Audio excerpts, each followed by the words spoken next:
kids cardiac. Catch me in the Muni where the party at. Dog pound, turn up with the elf up on my starter cap. Brought him back, boy, we from the land and we proud of that. Louder man, front to the back, here we go, I got them shouting that. Here we go, Brownies.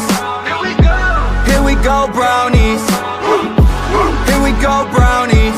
Stand up. Here we go, Brownies. Let's go. Game on the line, Joe Thomas, I promise.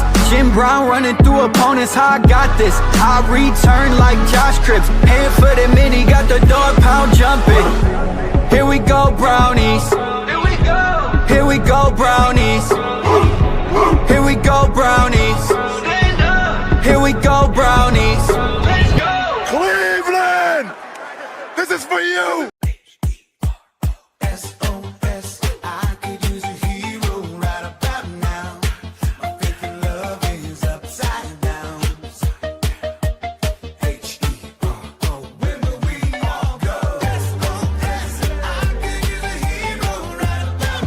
Mr. Hero's turning 60. We're proud to have served your favorite cravings for 60 years in celebrating what we do best. Thanks, Ohio. I crave a hero. Welcome in, everyone, to another episode of the Here We Go Brownies podcast, live from Cleveland, Ohio tonight. We are joined by Yan in Akron, just south of Cleveland here, and Camryn Justice with the Beat Reporter will be joining us very soon, about 7:15, to give us all the latest, all the buzz, all the tea on what's going with the Cleveland Browns head coaching search. Yan, how have you been?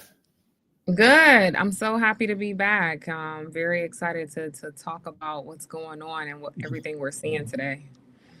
Yeah, so obviously it's been a crazy week with everything going on with the Browns and stuff like that. We'll just get into it. Couple things, and we'll obviously talk with Camryn a little bit here. The Browns are now kind of going through their second round of interviews. Mike McDaniel withdrew, so he is a minority candidate, and so that's put a real pickle into what the Cleveland Browns are trying to do, because obviously they are looking excited for the guy from the Rams coordinator that they got to wait for. But in the meantime, Udinsky and some of these other guys are coming into play for the Browns. And in all the midst of that, you have a playoff game, and McDermott is fired from the Bills, and you had 10 openings at one point in the NFL, which 9-10. That's crazy. 4 of those have been filled. There's 6 left to fill. Isn't this crazy? Like, I mean, a third of the league replaced their head coaches. Just curious what your take on that is, just from a perspective, like, we all have jobs, right? And we get fired and hired. But in my lifetime, I can't remember the last time 10 head coaches in the National Football League were let go. Maybe 4 or 5. This is double that. And I feel like this is monumental because Mike Tomlin, 19 years. 20 years, Harbaugh. Like, these are some institutional coaches, right, that just stepped away. So just curious, what do you take of that, and like where the NFL is kind of going? Yeah, I mean, the coaching is very much out of control right now. It seems like there's a lot of stuff going on, and I mean, playoff coaches getting fired, like, it's not something that you see, but I mean, I thought it was just even so interesting to see Stefanski land a job so fast. And I know we kind of briefly talked off air about that. We were just saying, like, you expected that to happen. But I mean, all in all, everybody does have a job at the end of the day that they have to do. So we understand that. And I guess it really doesn't matter your tenure these days, because everybody's trying to win. So they're like, you know what, if we got to get fresh eyes in here and new people in here, then we do. But I mean, I'm just looking at it like, wow, this is crazy. It seems like there's a new headline every day. Yeah, it's like, what's the breaking news on ESPN, when you look up. So, interesting, and I don't know if you got to see this, Yan, but it was very interesting. The owner of the Bills came out today because I think he was taking a lot of, like, okay, you just hired a guy that won twice as many games, 99 and 50. Let me say that again, 99 wins and 50 losses. So he won twice as much as he did win. Now, yeah, did the Buffalo Bills not get over the hump? Did they? But you know what? you're also playing in a league with Patrick Mahomes. Kind of a rough time to be a quarterback in this era with arguably one of the greatest quarterbacks of all time playing. Yeah. So he said, why did you make the decision? And I just would like to get your reaction to this because it was interesting. He goes, I went into the locker room. I saw a quarterback, my quarterback, Josh Allen, sobbing, crying, his head down, lifeless, listless. Told him that was a catch. That was obviously a catch. That would have changed the game.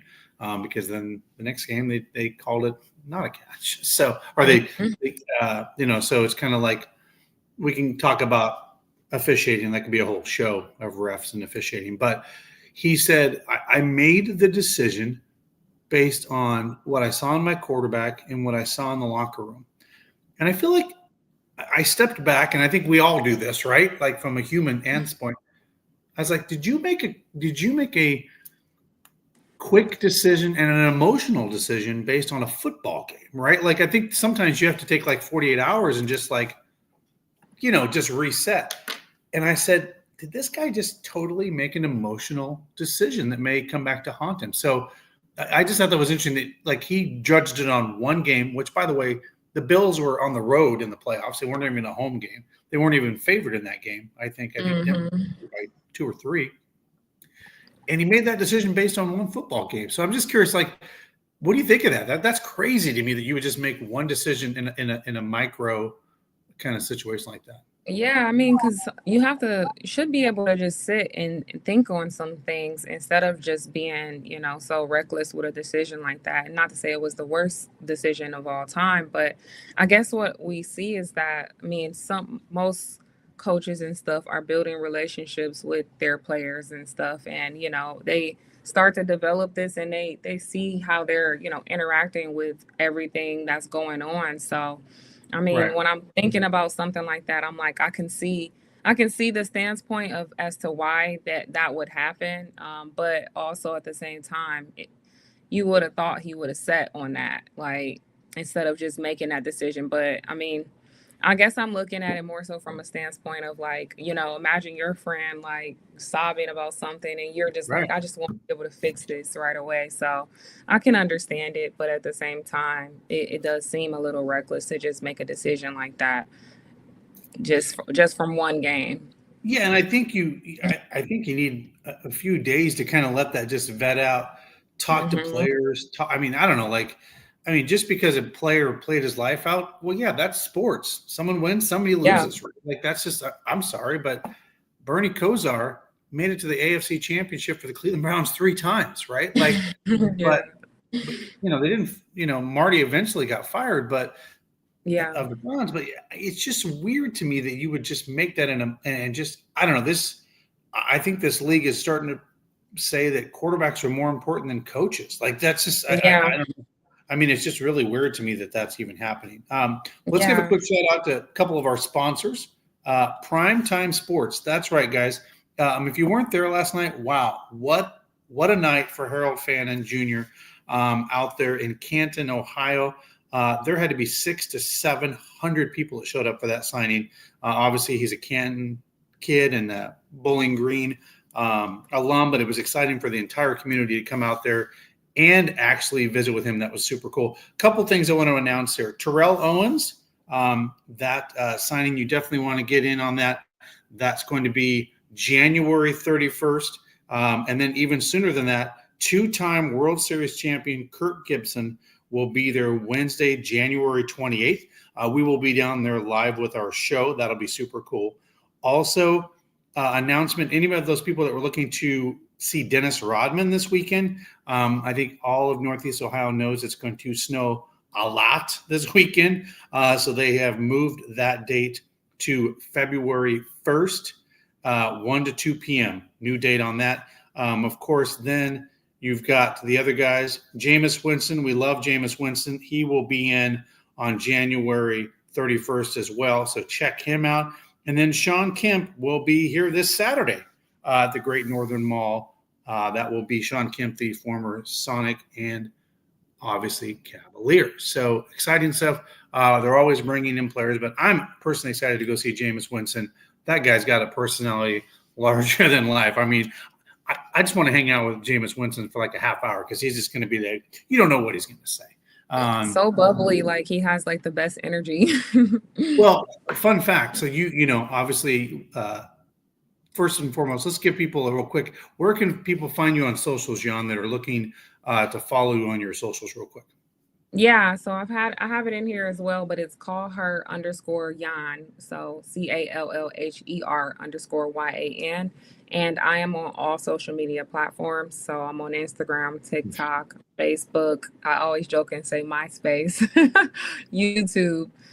So yeah, you can find me, and I'm also on Threads and Twitter. Well, now X.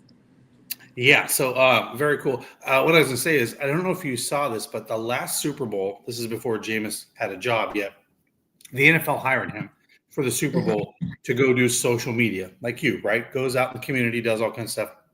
Yeah. His social media views for that week of him doing all those combined got more views than the Super Bowl. That was wild to me. Like, I mean, we're talking about the most viewed sports thing in the world, and he had more views. So that man's got a future in the booth or on the sideline doing something in the NFL. So yeah, excited for him to do that. Let's give a couple other shout outs to some of our sponsors. Stadium Mustard. If you don't have it in your fridge or in your house, go get it. If you're across the country and watching this show and you can't get Stadium Mustard, go to stadiummustard.com. They'll directly ship it to your house. That's right, stadiummustard.com. It's iconic. It's at every Cleveland Browns football game in the stadium and many other places in Ohio. But check out stadiummustard.com. Another quick shout out to our friend Crystal John Tony. That's right, Crystal John Tony. She is our exclusive realtor. Check her out. You can find her on any of the socials. If you're wanting to call her, she can help you with rentals. Investment property. As we all know, Ohio is starting to become a very, very hotbed for affordable homes to buy, and people are actually looking at the Cleveland market as a stable market to purchase real estate. So check her out. She's with the EXP Group. We love her. She's our exclusive realtor partner. That's Crystal John Tony at 216-215-6663. And of course, you can find her on all the socials as well. So we'll talk about this a little bit. Obviously, Stefanski, good segue. You were talking about how Stefanski got hired so quickly. And actually, it was the second job that got open, right? Like, I mean, I think he might have applied for the Bills job. I think a lot of people would have if they knew that was going to be open. So it was kind of weird how that all went down. But yeah. He's bringing most of his staff from Cleveland. Tommy Rees I don't know if you saw this, just got announced he'll be the offensive coordinator. He's bringing a lot of Chad O'Shea, the wide receiver. He's actually going to the Chiefs. But what do you make of that? Like, what do you think of that hire? Like, I think he's a good coach. I don't know. Like, I think a lot of people thought he should have got an OC job, maybe go back to an offensive coordinator. What do you think of Atlanta pulling the trigger really quick on that hire? Like, I mean, I thought it was pretty quick. Yeah. I mean, for me, it seems like it's not what you know, it's who you know, right? Like, I feel like that's mainly what happened with this situation because, I mean, I just think about what we've seen in Cleveland. And I mean, I don't understand. That's the one thing I'm still trying to understand when it comes to coaches and stuff. Like, did everybody not see how things have been going in Cleveland? Like, what's going to change with him moving over there? Like, because he has a new team and, new people around him. I don't know. I feel like a lot of the play calling that he did, a lot of the things that we've seen, like, down the field, is he going to magically just go ahead and turn all of that around when he moves over to this new team? But I thought it was very shocking to see that. But again, I think it's not what you know, it's who you know. And I think it had a lot to do with, maybe just former relationships and stuff, because I mean, there's some way better coaches that we see that are, I mean, at least from what I've seen, that, could have had a job before he did. Or so I would have thought. Yeah, so let's turn that to something that kind of broke the internet last night. Baker Mayfield, and he has not taken it down. I did check. He decided to clap back at a guy named D. Orlando Ledbetter. Hashtag Falcons Kevin Stefanski has a dumpster fire at quarterback in Cleveland. Baker Mayfield and Deshaun Watson failed, which started a chain reaction of 11 other starters. Quarterback Shedeur Sanders closed out the season with 7 starts. Failed is quite a reach, pal. So you already know he's coming with a little bit of a hot take.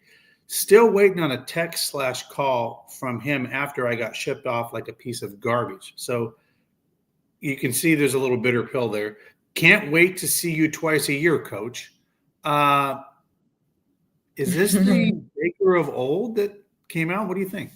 I mean, when I read that, I was just like, I mean, it was very entertaining to say the least. I was just like, wow, okay, well, and we kind of briefly talked about how someone else said, like, the phone works both ways, and it does. But yeah, I mean, when I seen it, like I said, I was just very entertained, and I was just like, this is interesting. But I mean, I can see what he means by failed because, Baker was also one of those players, right? As soon as he got out of Cleveland, he had a really great season. So like I can see why he'd make that. It's like I see where, he might be perceived as bitter in that scenario, but at the same time, it's like, obviously he's had his firsthand experience with Stefanski, so that's not coming out of nowhere, right? Right. Well, awesome. Well, we are going to join on the program now. Camryn looks like she's been able to join us, so we're going to add her to the show. Hi guys, how are you? Hey, Camryn, good. Camryn, I'm still a little sad after that butt whooping of the Cavs game. That was a. Yeah, I was. I thought, the first quarter they were like keeping it within, single digits, and I was like, okay, okay, and then it got out of hand, and I was like, oh boy, all right, never mind. Let me just turn the page. That one, I mean, it didn't really surprise me. The Cavs have been rolling. They've been trying to figure out themselves obviously over the past several weeks, and OKC is OKC. Like they have their identity. There is no question who they are. So not really surprising. Still a bummer. That doesn't feel good to watch a blowout like that one. Well, like you've watched a lot of basketball, Camryn, and don't you think? And I was sitting there watching these guys. They remind me a lot of the Golden State Warriors, where they just go on these like 10, 12 point runs. And like within a couple minutes, you're like, well, we were within 6 and now we're down 18. Like it just, that OKC team just seems like they're so like they can flip on a dime. And then all of a sudden we're calling a timeout because like, whoa, this is out of hand. Oh, you saw the fourth quarter there. Like, I mean, the way that they can shoot the 3 too. It's if they're hot, and there's no stopping them. And the Cavs defense has struggled, right, at times. So from the 3, that like the perimeter defense, I was like, oh no! Like, not only are they struggling and like trying to figure out their identity there, then you're going against a team that once they get hot, good luck stopping them. It was a perfect storm for not a great game. So back tonight. Yeah. So. Quick question for you before we get into the coaching search, right? That's going to be a big part of our conversation. But of course, Baker Mayfield decided to break the internet last night. And I know you've got to cover him. Daryl Ryder's made some comments out there about, some of the stuff interacting with him. You read it. What do you make of that? That's just, it's interesting. And it reminds me of the younger, immature Baker versus the Baker I've been watching for the last 2 or 3 years, if that makes sense. Yeah. Like the guy that's kind of evolved, Yeah, I think that part of me is like. Yeah, so I'm just curious what you make of it, because I mean you covered him, right? So I was just curious, like, what do you make of something like when you see that kind of pushback from some tweet of all things? Yeah, I think that like I part of me thinks that he was being funny as well a little bit there. There was like some humor to it at the end, like can't wait to see like play a twice a year coach. That's like Baker has always had that, right? That like that edge that sometimes it's like funny and charming, and sometimes it's like, oh, why would you say that? That one, I mean, it was interesting. It obviously broke the internet. I'm not in the camp of like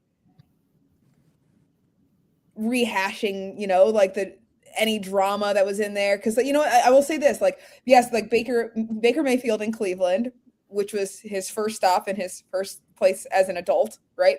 Had growing up to do, as everybody in that scenario would.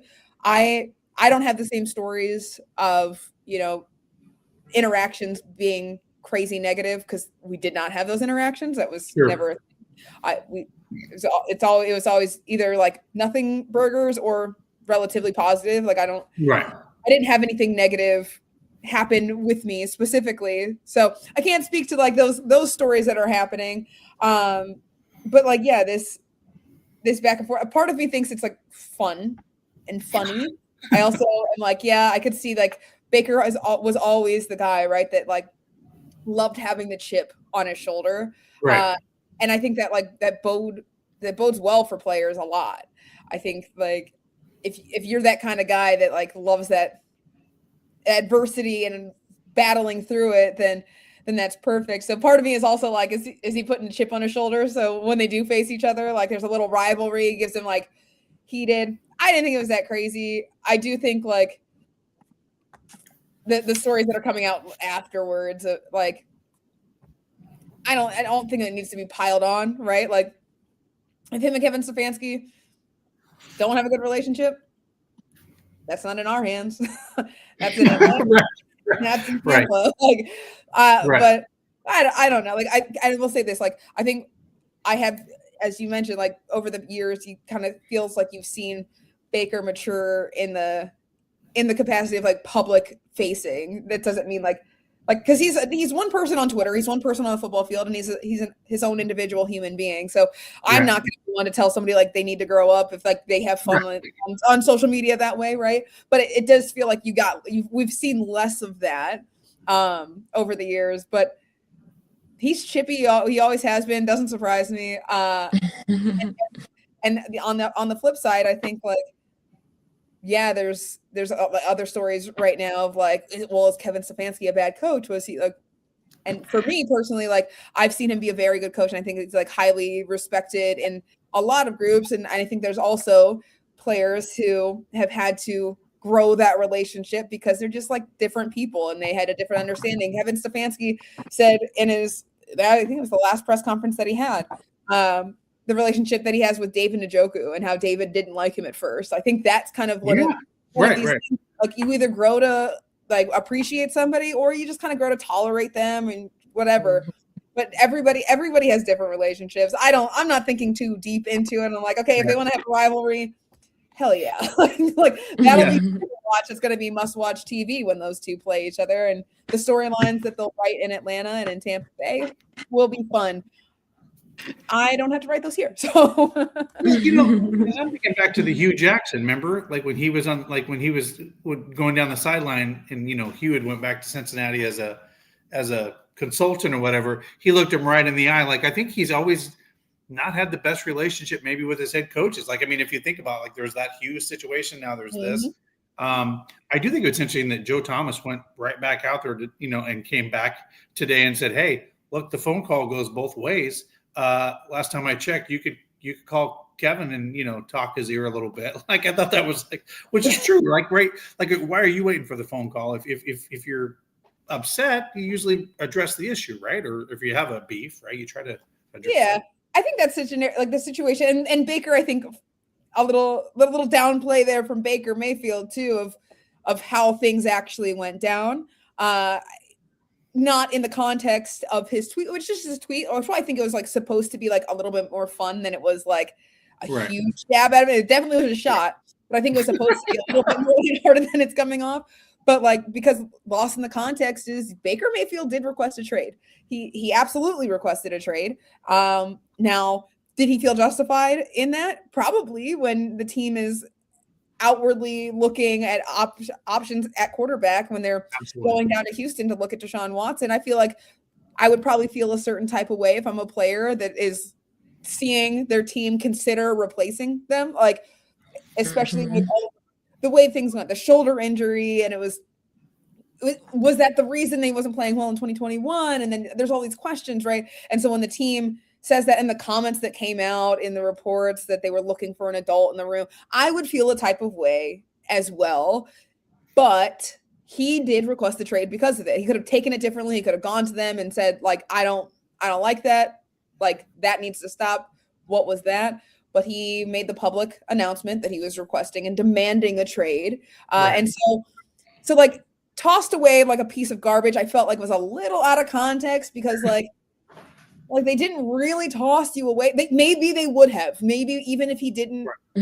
I don't think that was necessarily the case. I think that it's more likely the demand for a trade put them in a position where, and we know what kind of the perception of Baker Mayfield at that time was, where, okay, well, if we don't figure this thing out in Houston, we're not going to have a quarterback because Baker wants out. And I don't know that Baker was the kind of guy that would move past a trade request at that point. So yeah, I think that kind of was a domino. And then now here we are, like that initially it wasn't just the Browns inquiring about Deshaun Watson, which a bunch of other teams around the league did. It wasn't just the Browns and the Falcons. It was the Browns, the Falcons, and like 10, 11 other teams that were looking into the possibility of trading for Deshaun Watson.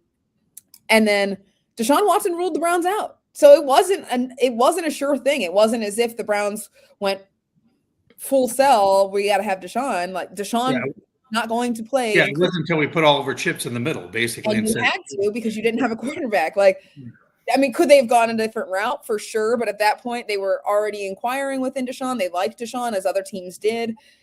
And now you don't have Baker Mayfield, so you got to make a move. And I feel like that, like Baker's trade request probably led directly to that. So it goes both ways. I think the little context was missed there. But at the end of the day, we are here where the head coach that was here isn't here anymore. That quarterback is not here anymore.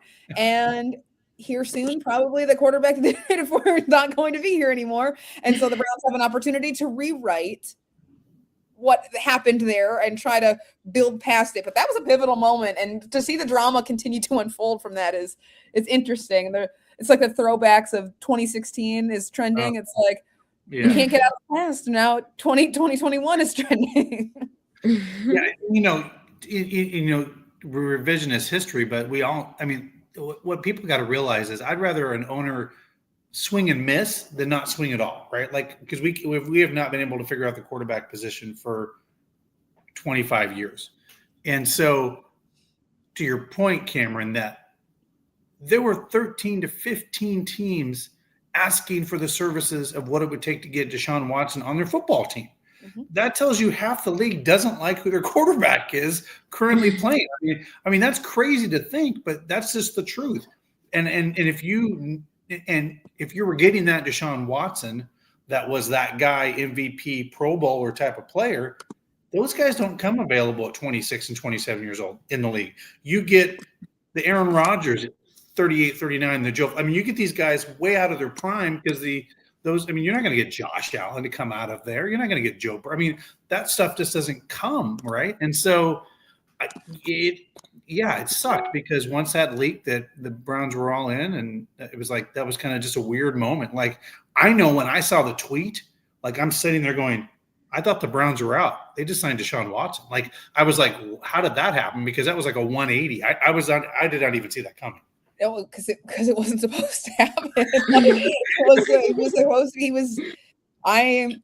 I'm convinced that if Baker Mayfield, if it's like the perfect domino effect, if that doesn't happen, if that wasn't a scenario, I think that Deshaun Watson would have been an Atlanta Falcon. Yeah, I think he would have been an Atlanta Falcon, but that's not how it played out. And the swing and the miss. I mean, yeah. I like the aggression to like find that position has been so important for them. And the organization understands that has been the biggest miss. Since 99, you're trying to find a quarterback and every single time you think you find a quarterback, it's wrong. And it is though. It's like the hardest position to figure out perfectly. Right. Other teams, like sometimes you luck into it. Sometimes it's about developing, and sometimes it's the supporting cast. Is your offensive line good enough for this quarterback to step up? Is your coaching staff good enough to develop a quarterback into being a franchise guy, or is the talent level there within a franchise guy? And it's like things have to just be an ideal situation, and we know how luck works in Cleveland. It certainly hasn't been an ideal situation in so many different eras of this team. And so like I respect the idea of like going out and getting a quarterback that you think is proven and can like, you don't have to worry about that position. I think that everything else surrounding that made me not love the move and not even like the move. I was really hoping that didn't happen just because of all the things that came from it. And then the questions then were, what would 2 years away from football look like?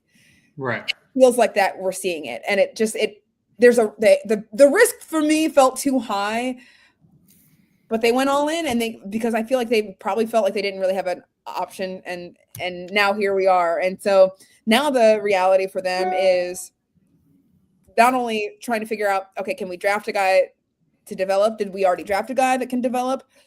But can we create consistency at the position?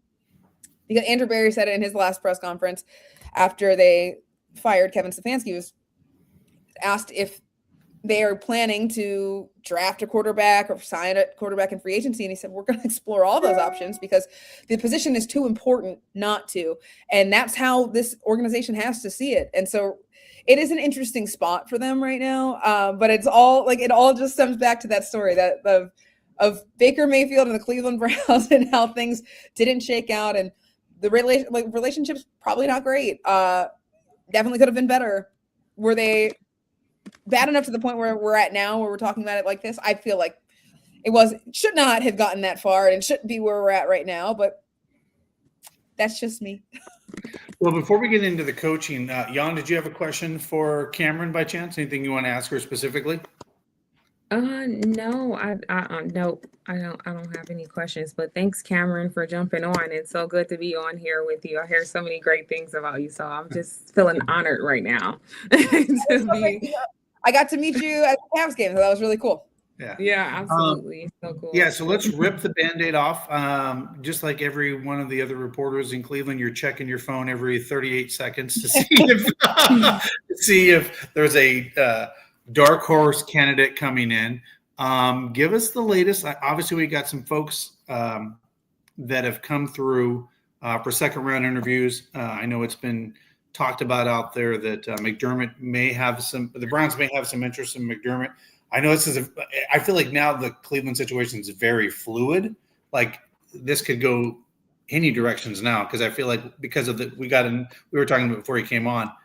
I mean, there was 10 head coach openings in the NFL. It's crazy. Like this is way wild. So kind of give us kind of like what you know so far and update the fans. And then if anybody has any specific questions that Camryn will have them, I'll pop it up here as well.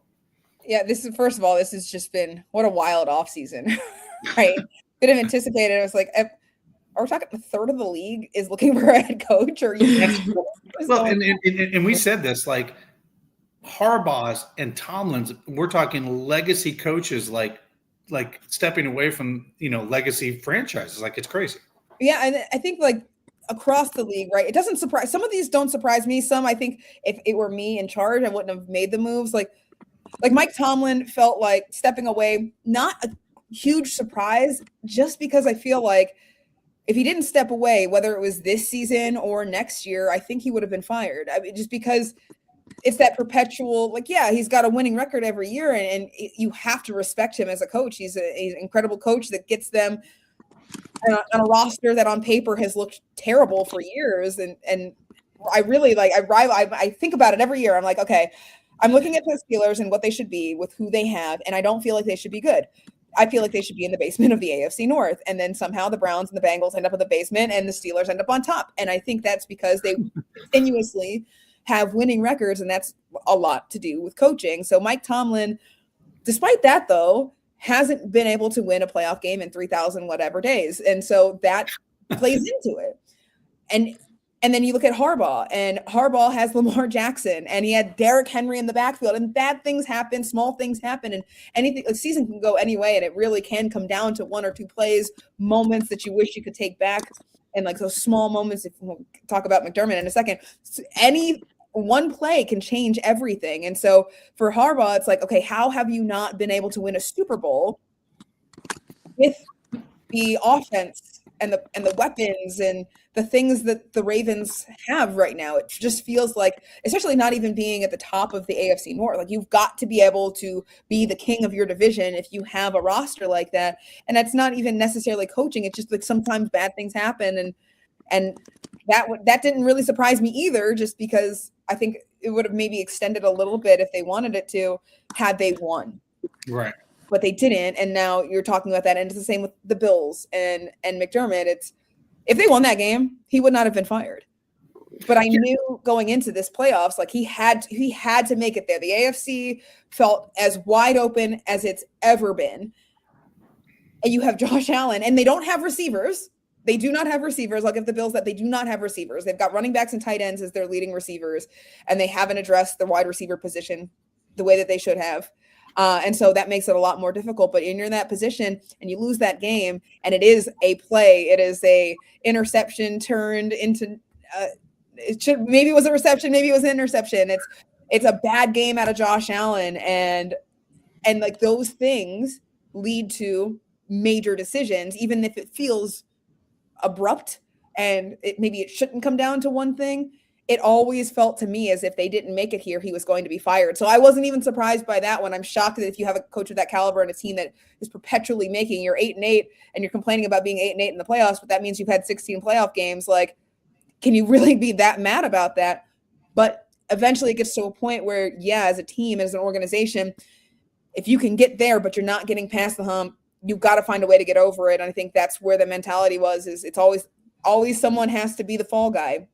We've seen it in Cleveland. Like JB Bickerstaff was a great coach in Cleveland, and the Cavs were off sports here, but the Cavs were not getting past that hump. And so that's why Kenny Atkinson is in here, because somebody has to go in order to like try to generate some change. And that happens across sports. It happens in every league that we watch and enjoy. These things happen. So it's unfortunate, but doesn't surprise me. And that's all about the NFL head coaching. So it's not even the Browns. So yeah, I was just going to say, we talked about this kind of a little bit, but, you probably saw what the owner said of the Bills, and the reason he, made the decision. He walked into a locker room. He saw his quarterback crying, emotionally lifeless. And, he kind of I feel like he made an emotional, like he let his emotions as an owner get the best of him. And Jan and I were talking about this. Maybe you should have stepped back for 48 hours and recalculated and thought about this, because I don't think you should ever make anything in an emotional state a decision, because it usually leads to bad things. And the fact that he kind of put that out there publicly, I looked at my guy, he's crying, he didn't respond to me. Like, okay, well, he just, made mistakes in the game and played his ass off and tried to do the best he possibly could for you guys. Okay, like, and by the way, you're not favored in this football game. You're on the road. Like, okay, yes, Patrick Mahomes is not in the playoffs, but still, it was anybody's game, right? Like, I think Denver was favored. So it's like, and it went into overtime. It's not like if you get blown out on the road, or, you lose, like you lose like San Francisco did. Okay, now you can ask some questions, but like it's an overtime loss. Like it's like, it feels to me like that was a decision that was made before. Okay. I feel like it was a decision that they meant, whether or not they like discussed it legitimately. But I think the mindset, because that was my thought. It was like, okay, I think that McDermott might get fired if they don't get there. Right. And if I'm thinking that, I feel like that probably was a thought in their mind. So I think that the thought has crossed their minds. I don't know that it was necessarily okay, we lost this game and I just can't do it. Josh is crying. Dion's crying, like we can't do this anymore. Like I truly think like that was probably the catalyst to it, but I think the idea was already probably in their head, because in the NFL, it's about what have you done for me lately, not what have you done for me entirely. And if you have not gotten to where you need to be, it's an unfortunate reality of the league is you're probably not long for the position. You're going to have to look for another opportunity, because it's an ever-changing and evolving league, and there's rising stars and up-and-comers and the next best thing. And so you've got to stay on your game. That's why coaches have to be able to evolve. That's why while the coaching tree and the cycle is kind of feels repetitive of the guys getting new opportunities and the same coaches kind of like bouncing around because they're respected, when they start to fade away from that, that's when you start to see the up and coming rising stars sneak their way in and pop their way in and get those opportunities because the leagues change. And so if the league is changing and you're already battling that and you aren't getting the results that you're looking for, and it just continues to feel like this, you're just on an endless loop of, okay, we're in the playoffs and then we're out of the playoffs and we're in the playoffs and we're out of the playoffs. It doesn't surprise me that you make that decision, because you have to have results, because you don't know what's going to happen. You don't know who the next person is, and you don't know what you might have in that next guy. So yeah, and so here we are, and that's, I think, very similar to what the Browns are thinking in a different way, not making the playoffs every year, but having the inconsistency of being in the playoffs in 2020. Kevin Stefanski comes in here. Oh, look at that playoff game, playoff win, first time in 18 years. That's amazing. And then some struggles. And then 2023, Joe Flacco magic comes in, and you're back in the playoffs and everything's great. And then 8 wins in 2 seasons, and it's just like a roller coaster, and it's the what have you done for me lately? And Yeah. I think that led to the decision to, okay, we got to find something to spark this, to change this, because it's not working at a consistent level. How can we create consistency? It's the same thing they got to do at quarterback, is they're looking for a consistent coach. Could it have been Kevin down the road? We'll never know now, but I think it's akin to them looking to take risks at quarterback to try to find that. I think, all right, they're willing to take a risk here to try to find somebody that can coach them into consistency. Yeah. Yeah. So let's talk about that a little bit. Obviously, you're seeing what's happening. Schwartz and some of these guys are getting their second interviews. Odinsky, I believe, gets his second interview tomorrow. What are you hearing and what are you seeing out there just from the coaching standpoint? Like, what's going on out there? Yeah, so obviously in phase 2 with the second interviews happening, Jim Schwartz was the first for that second interview.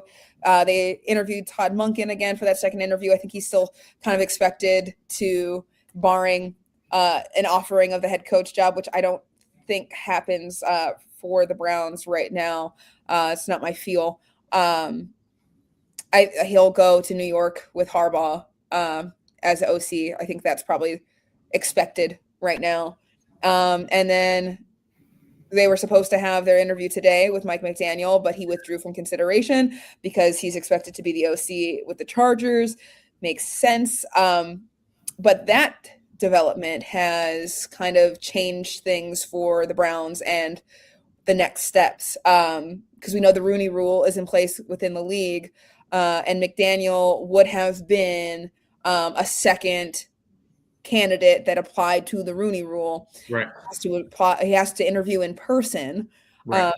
So that this would have counted as their first, because of all the coaches that they have interviewed and that are on their list currently, that would apply to the Rooney Rule, is Seahawks Dirty from the Seahawks, but he did not receive a second interview at this point. So, and obviously virtual cannot be in person until Monday, which is the same as Nate Scheelhaus. Now, Nate Scheelhaus, his interview on Monday will be their first qualifying candidate that meets the Rooney Rule. McDaniels would have been the first, and then Scheelhaus would have been the second. So now to hire somebody, to make a hire, they will need to interview somebody else unless it is Nate Scheelhaus. So if they hire Nate Scheelhaus, actually hiring, right? Then you don't have to do that because you hired him, right? Exactly. So right now, I think that there is an opportunity for the coaching search to kind of extend out, for them to kind of see, okay, well, are there other candidates? Not even just because they have to. I think that might initiate some other conversations. But I think they feel confident in the pool that they have. It's just now getting to where they need to go, and meeting all the requirements to make a hire, which is an unfortunate part of it, because it feels on paper, it feels like, right, like whoever, if there is somebody else that comes in, it feels like maybe they're just coming in for the Rooney Rule, which is not super fair. It's awkward. It's just like if I'm sitting in a job interview, right, and be like, hey, by the way, I know you're not going to hire me. I know why I'm here. Like, it's just weird. Like, I can't even imagine like being across from that. Like, it's like, yeah, I know why I'm here. Hello. Like, yeah, weird. And I don't love it, and it's not, but it's like it's to no fault of their own. And to be honest with you, like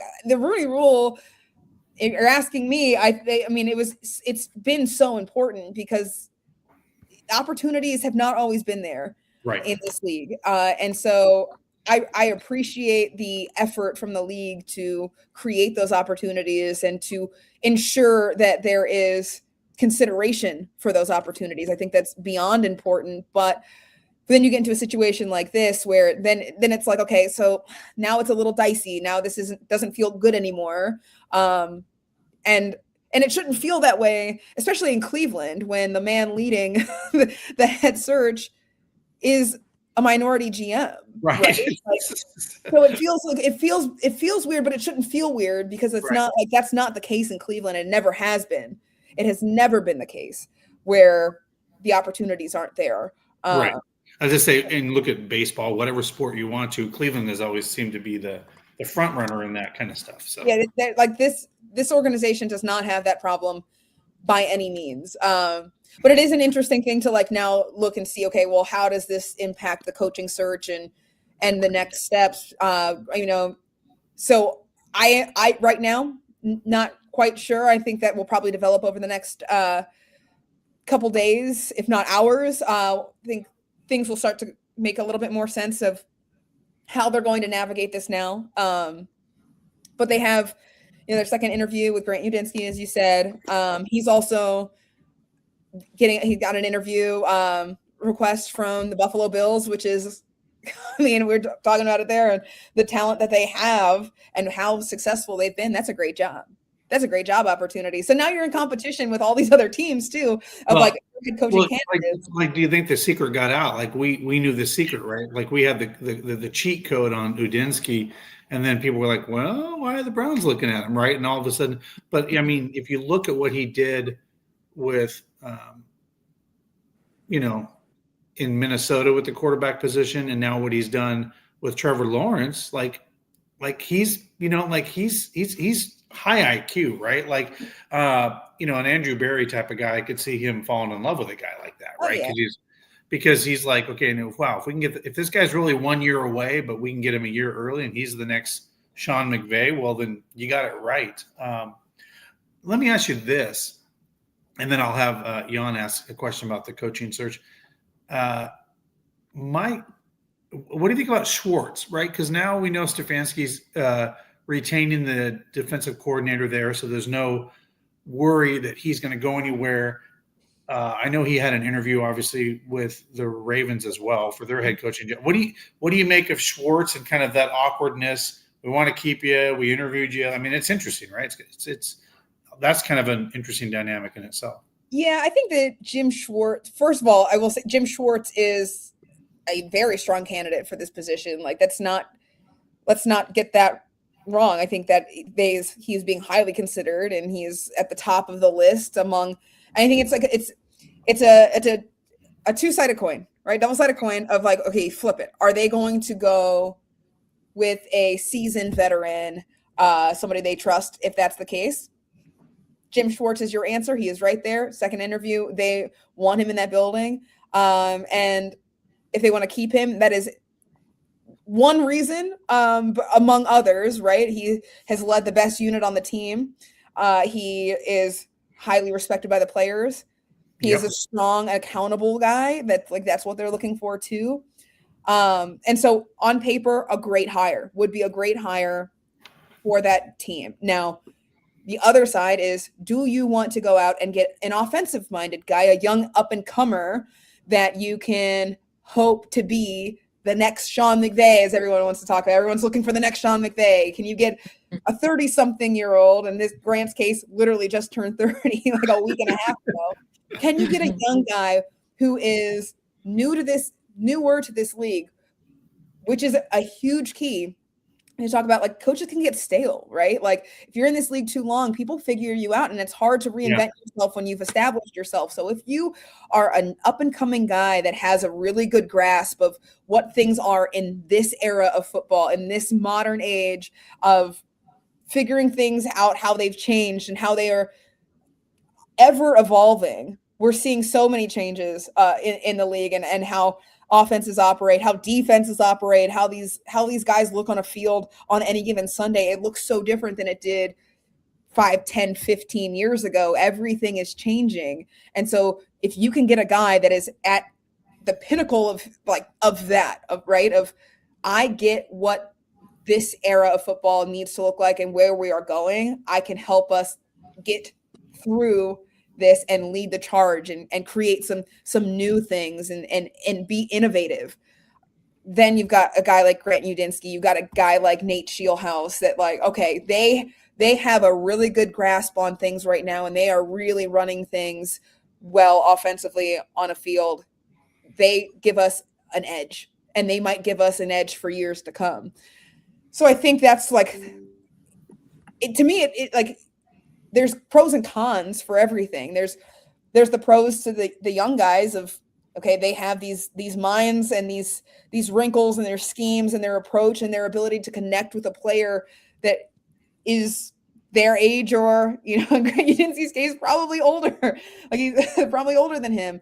And so if you can bring that to the table, the con then is, do they have the experience to lead the group? Do they have what it takes to not just create great schemes, not just create a solid playbook of things that work against other teams and have that understanding, but then you have to make sure that you've got buy-in. You've got to make sure you've got the ability to navigate adversity. And there's plenty of adversity in Cleveland, as we know, so it's not an easy task.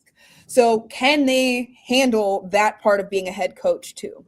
So that's the pros and the cons for them. And you got Jim Schwartz, the pros are the respect and the established experience. And that he can lead. That he can be the leader in the locker room. He can deal with adversity because they've dealt with their own adversity just on his unit alone. He has an understanding of this game at every different level. He's been a coordinator, he's been a position coach, he's been a head coach. So you don't have to worry about that. Then the con is then, will it be good enough? Does he have what it takes to be a head coach again? Is he a great coordinator? Can he be a great head coach? Can he keep up with what football has done offensively too? That would then require a very strong offensive coordinator, which I think is very viable. Look at some of these candidates that are interviewing for head coaching jobs will end up with coordinator roles because they're interviewing for those as well. So There's pros and cons to both sides.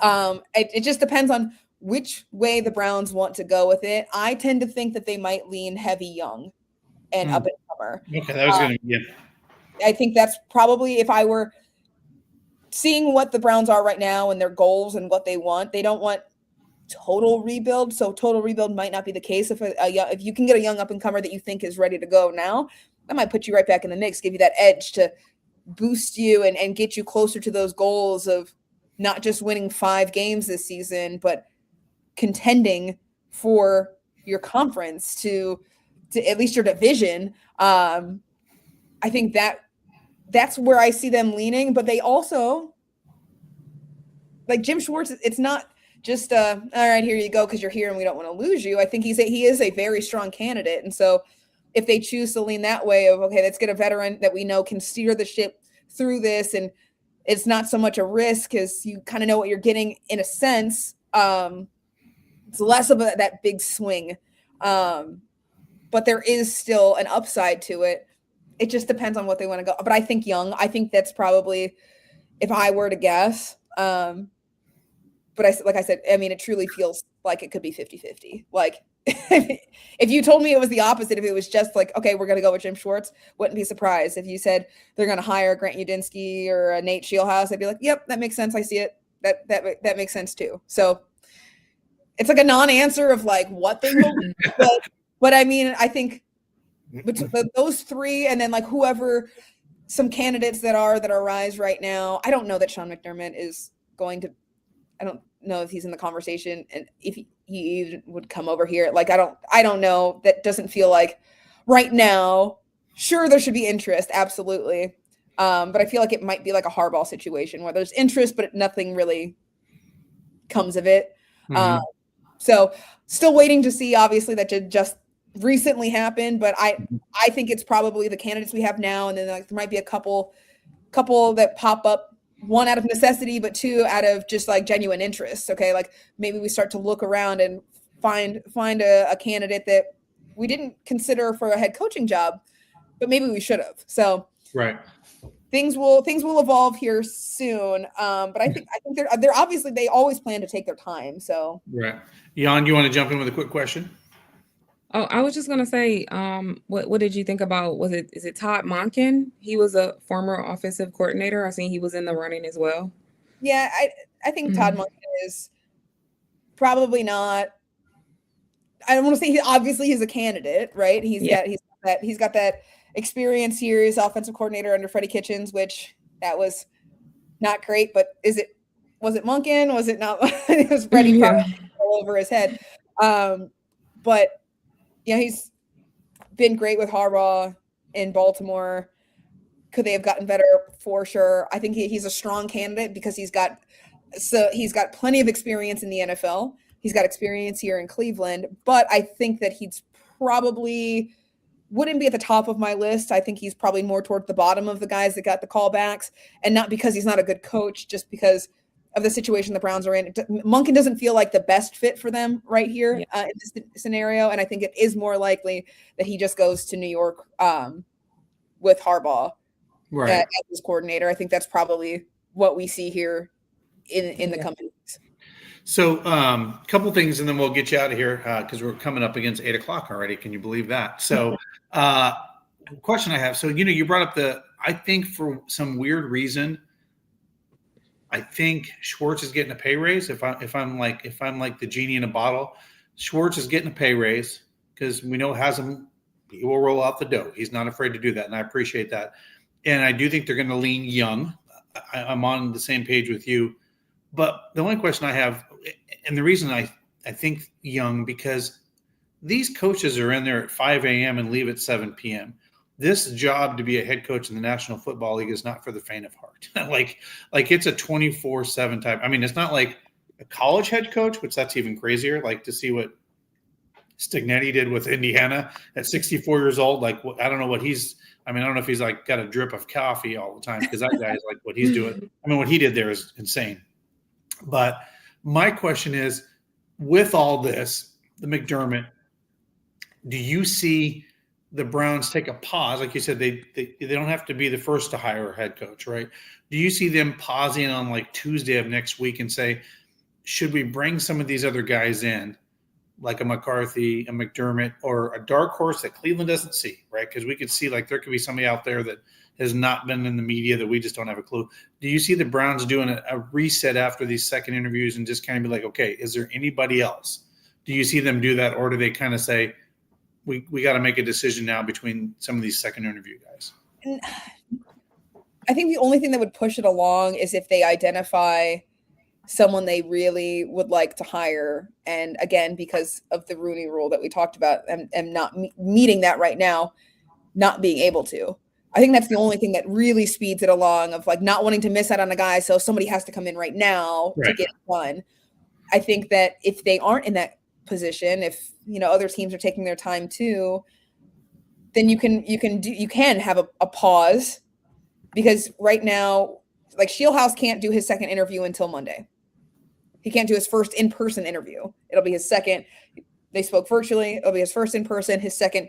But that's just, it only counts as one, right? At that point, it only counts as one for the Rooney Rule, yeah. So that he can't do that until Monday. Monday is the earliest that he can do it. So you have the next couple days to figure things out. So this might be a pause too. If Udinski comes in, does his interview, you've got a couple days. You got the weekend to kind of sort through things. You don't get a weekend, no time off.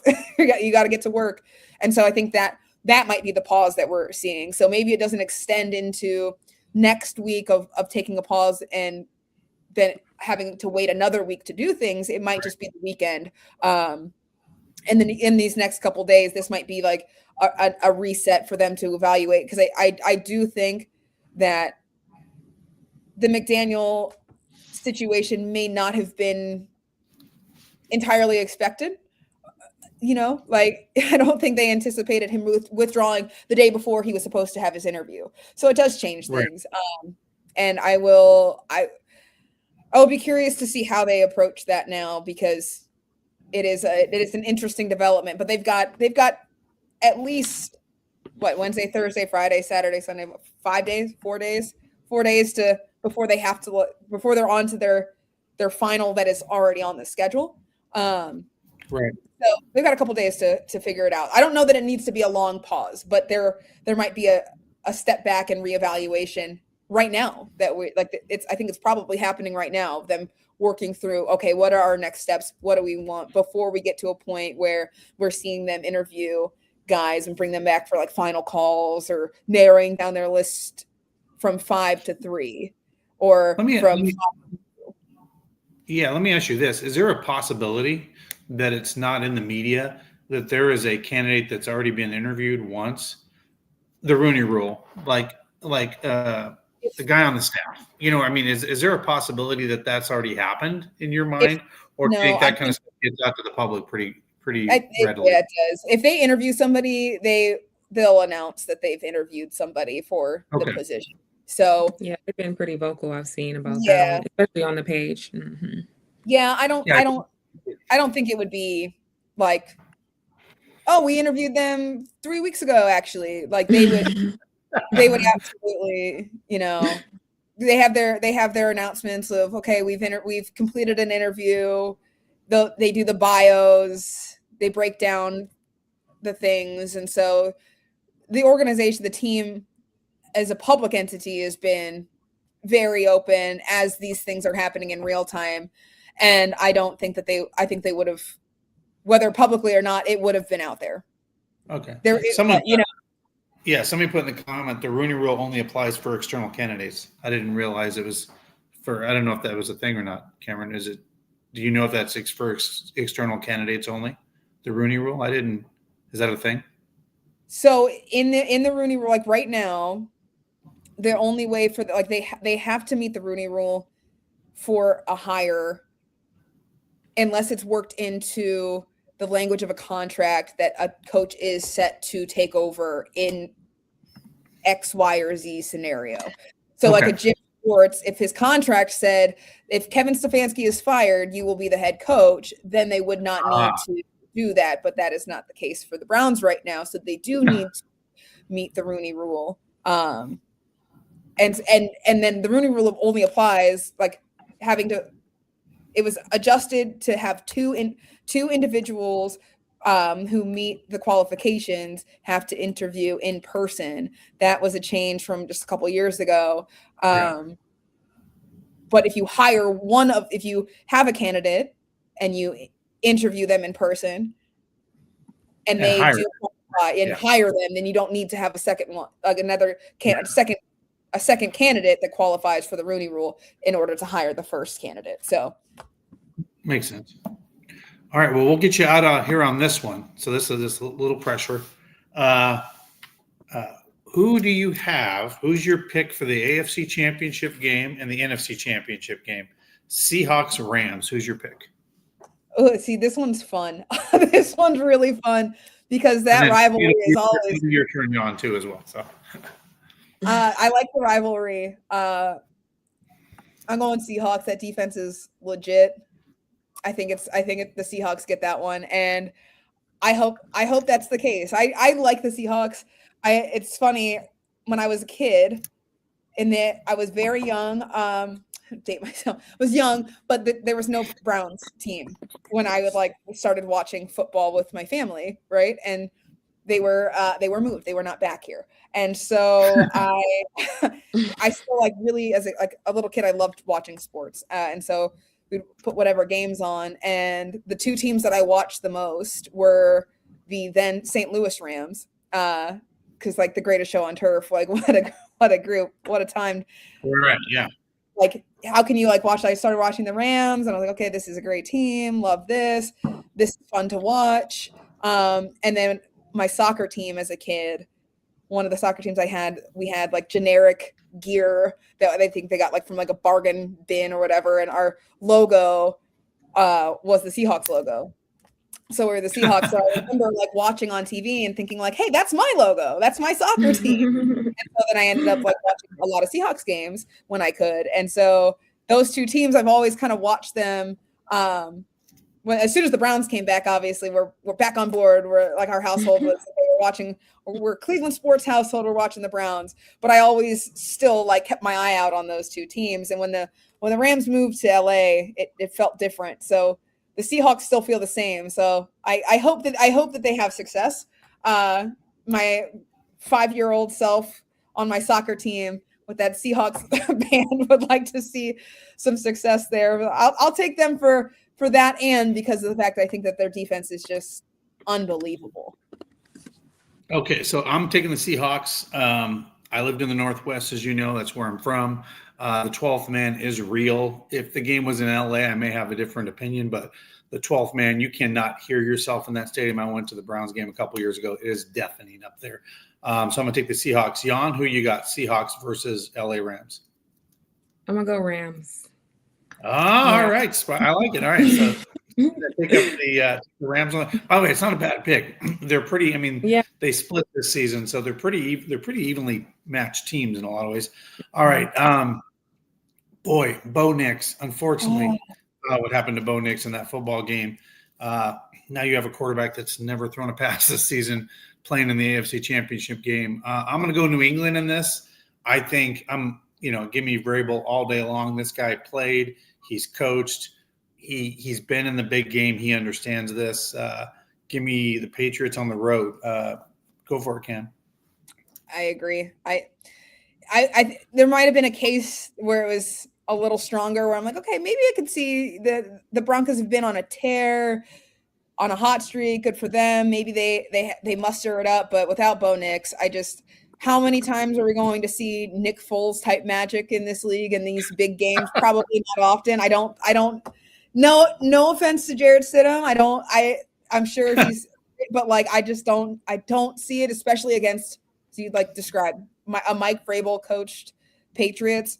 As unfortunate as it is that one fan base that got to have so much success in a dynasty didn't have to wait very long to be good again, I think that it's not super fair. As much as that pains me for the fan, I'm excited for them that they get to experience that again, and they're having fun. Mike Vrabel, I think, is just he's the coach of the year, and it's not even close. Yeah. And good for the Patriots for being able to bounce back so quickly.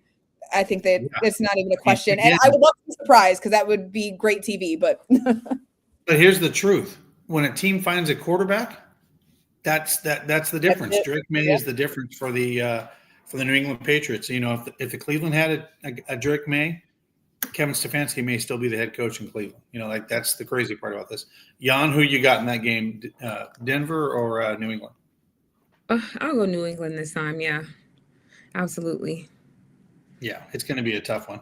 Well, Camryn, I appreciate it. I know you're busy. I know you're going to be working deadlines, probably still going to be working when you get off of this podcast. So appreciate you. We always, and of course, Allie was gone. She's traveling across the country this week, so she couldn't join us. But Camryn, it's always a pleasure. We love, where can people find you on socials and all those? If they're going to follow you on your socials, where can they find you at? It's at Cammy Justice, CAMI, on all the things. And then for all the work, news5cleveland.com. Articles, videos, all the things. So I post a lot on different platforms, different things for different platforms. But all the work is always on news5cleveland.com. Well, an Emmy award winning Camryn, we can't leave without that. Recently, taking home the trophy. So your reporting is always great, and you do a great, phenomenal job with the Browns players. I think you get the human element out of those guys all the time. So appreciate it. My favorite thing. Thank you guys for having me on. Tell Allie we missed her. But yep. I'll be on again soon to talk to her as well. Yeah, she'll talk your ear off. All right. Thanks, Cam. Thanks for joining us. Thank you. Bye, guys. Yeah. Bye. So Camryn Justice joining us for the program. We went over. We went a little long, Yan. So yes, I know you got to get back to you got to get back to doing some editing, like into Yes. the late night. Just kidding. So, Camryn, of course, thanks for joining us. I think they're going to go young. Yan, what do you think? Do you think they're going to go young too? I think they're going to go. Yeah, I mean, I think that makes the most sense as well. Like, I mean, I feel like why not go young? Why not, get some fresh energy in there? Like, I mean, I think we've been seeing that across the board immediately. This is so unrelated, but I think about like Red Lobster, for example. They got a young new CEO in there, and look at what Red Lobster is doing now. I just think this is the way to go. Not saying nothing about our old guys, and I mean, I'm old too. But it's nice to get new energy. A woman should never call herself old, folks. So tell her not to do that. Let's give a couple quick shout outs to some of our sponsors as well. City Barbecue, if you haven't tried it, you got to get it. It is the best barbecue in the land. 6 Northeast Ohio locations. So go check them out. And then, of course, we have our good friends over at, that's right, we're going to go check them out over here. Let's see, we got City Barbecue. And then, of course, our friends over at, that's right, our newest sponsor. Pretty excited about these guys as well. Give a quick shout out to the Original Steaks and Hoagies. That's right, Original Steak and Hoagies here in Cleveland and the greater Cleveland area. By the way, they have the best deals, best smash burgers, and all the different things over there. So go check them out, the Original Steak and Hoagies. Well, that was a long show, but hey, we got a lot in there. Of course, Cam is always great to join the show. So everybody stay safe, stay healthy, and as always, Browns fans, go Browns. Go Browns.